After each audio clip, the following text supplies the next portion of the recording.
Një aksident rrugor është regjistruar në orët e para të mëngjesit së shtunës në aksin Shkodër-Hanihotit, ku automjeti me drejtuese një shtetase me inicialet BG është përplasur me një tjetër automjet që drejtoi, po nga një tjetër grua me inicialet S.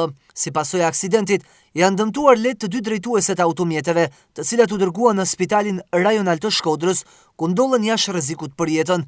Grupi hetimor po punon për sqarimin e rrethanave të këtij aksidenti.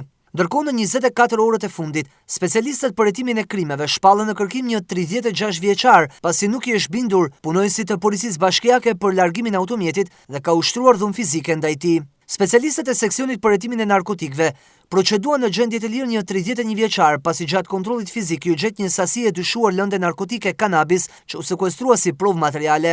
Ndërkohë, specialistët e sektorit të qarkullimit rrugor proceduan penalisht një 54 vjeçar banues në Boks, një 69 vjeçar banues në Juban, një 21 vjeçar banues në Oblik, pasi u kapen duke drejtuar motomjetet pa leje drejtimi.